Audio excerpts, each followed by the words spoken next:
പ്രഗതി എന്ന വാക്ക് ഗതി, അത് ലക്ഷ്യബോധത്തോടെയുള്ള മുന്നോട്ടുള്ള ചലനം ആണ് എന്ന് ഇവിടെ ഓർമ്മപ്പെടുത്തി. ഗതിവിഗതികൾ എന്നൊരു വാക്ക് നമ്മൾ പറയാറുണ്ട്.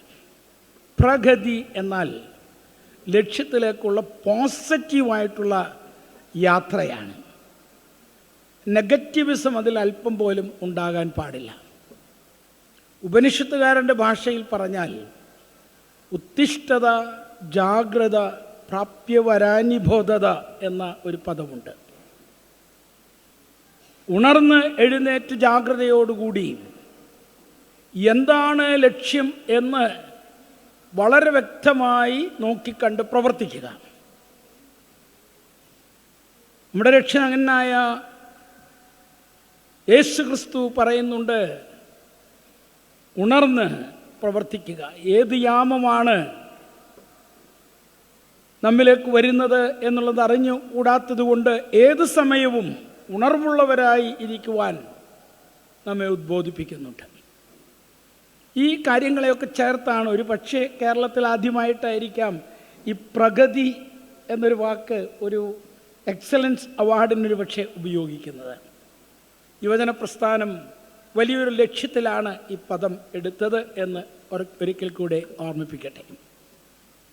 വേദിയിലുള്ളവരെക്കുറിച്ചൊരു വാക്ക് പറയുന്നതിന് മുൻപ് തന്നെ എനിക്ക് ഓർപ്പിക്കുവാനുള്ളത്, തങ്ങൾക്ക് ദൈവകൃപയാൽ ലഭ്യമായ താലന്തുകളെ അതിമനോഹരമായി സമൂഹത്തിൻ്റെ നന്മയ്ക്ക് വേണ്ടി പ്രവർത്തിപ്പിക്കുന്ന നമ്മുടെ യുവത, അവരെ കണ്ടെത്തി ആദരിക്കണമെന്നുള്ള ഒരു ആഗ്രഹം, അതെൻ്റെ ആശയമാണ് എന്ന് വിജു അച്ഛൻ പറഞ്ഞെങ്കിലും യഥാർത്ഥത്തിൽ അതിൽ കൂടുതൽ ആ ആശയത്തിൻ്റെ പുറകിൽ നമ്മുടെ വൈസ് പ്രസിഡൻറ്റ്, അതുപോലെ തന്നെ നമ്മുടെ ട്രഷറർ, അതുപോലെ തന്നെ ജനറൽ സെക്രട്ടറി, ഞങ്ങൾ 4 പേർ ഒന്നിച്ചാണ് ആദ്യ കോർ കമ്മിറ്റിയായിട്ട് പ്രവർത്തിക്കുന്നത്. ഞങ്ങളുടെ നല്ല ആഗ്രഹങ്ങൾ എക്സിക്യൂട്ടീവ് കമ്മിറ്റിയിൽ അവതരിപ്പിക്കും. എക്സിക്യൂട്ടീവ് കമ്മിറ്റിയും കൂടെ ചേർന്ന് അതിന് സെൻട്രൽ കമ്മിറ്റിയിൽ അവതരിപ്പിച്ച് അവിടുന്ന് അനുവാദം കിട്ടുന്നതനുസരിച്ചാണ് കാര്യങ്ങൾ മുന്നോട്ട് പോകുന്നത്. അങ്ങനെ അനുവാദം കിട്ടിക്കഴിഞ്ഞാൽ ഈ യുവാക്കൾ എന്ന് ഞാൻ പറയുന്ന യുവതി യുവാക്കൾ അവരെ അരയും തലയും മുറുക്കി അതിൻ്റെ പ്രവർത്തനങ്ങൾ ആരംഭിക്കുകയാണ്. ഇന്ന് ഈ ചടങ്ങ് ഇത്ര മനോഹരമായി കൃത്യതയിൽ നടത്തുവാൻ അധ്വാനിച്ച ഒരുപാട് ആളുകളുണ്ട്. അച്ഛൻ പറഞ്ഞല്ലോ, അനീഷിൻ്റെ നേതൃത്വത്തിൽ, ലിൻഡ കൊച്ചമ്മയുടെ നേതൃത്വത്തിൽ, ഇനിയും പേര് അറിയാത്ത വലിയൊരു ഗ്രൂപ്പ് അവരുടെ കൂടെയുണ്ട്. അവരെല്ലാം കൂടെ ചേർന്നാണ് ഇത്രയും കാര്യങ്ങൾ ഇവിടെ തയ്യാറാക്കിയത്. എനിക്കൊരു സംശയമുണ്ടായിരുന്നു ഇത്രയും ആളുകൾ എത്തിച്ചേരുമോ എന്ന്.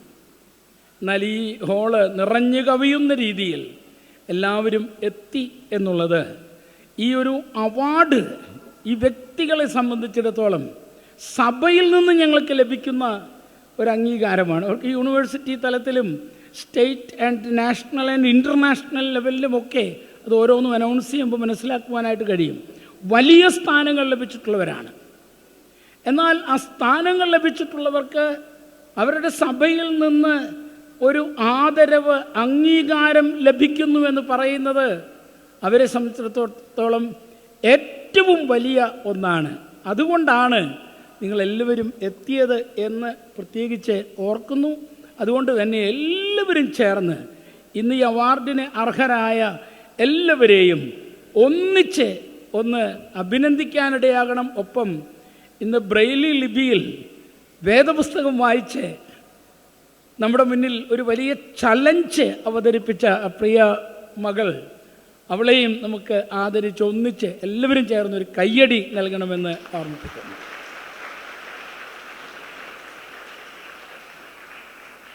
മലങ്കര സഭ എക്കാലത്തും കേരളത്തിൻ്റെ, വിശാലമായി പറഞ്ഞാൽ ഭാരതത്തിൻ്റെ മതസാംസ്കാരിക രാഷ്ട്രീയ നഭോമണ്ഡലങ്ങളിൽ ശക്തമായ സംഭാവനകൾ നൽകിയിട്ടുള്ള ഒരു സമൂഹമാണ്.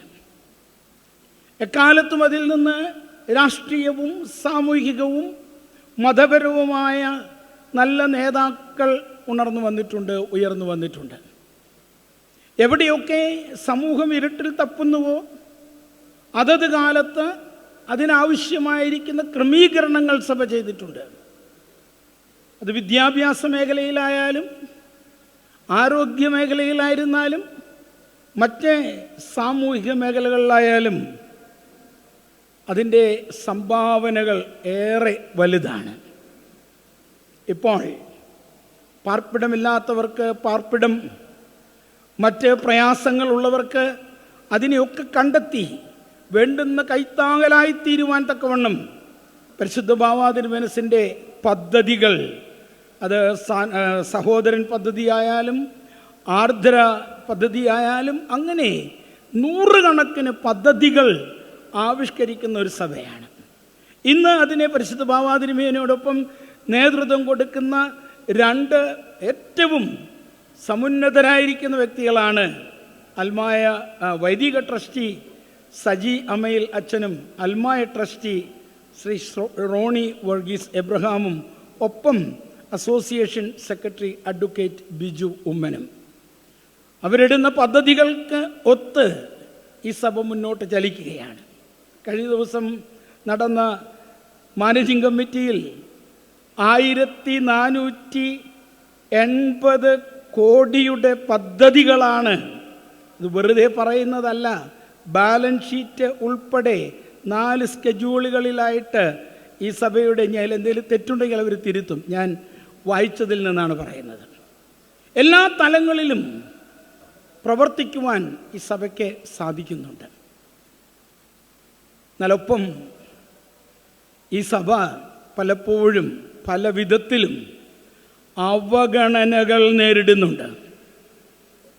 എന്തുമാകാം മലങ്കര സഭയോട് എന്നുള്ള ചില ചിന്തകൾ പല രംഗങ്ങളിലും കാണുന്നുണ്ട്.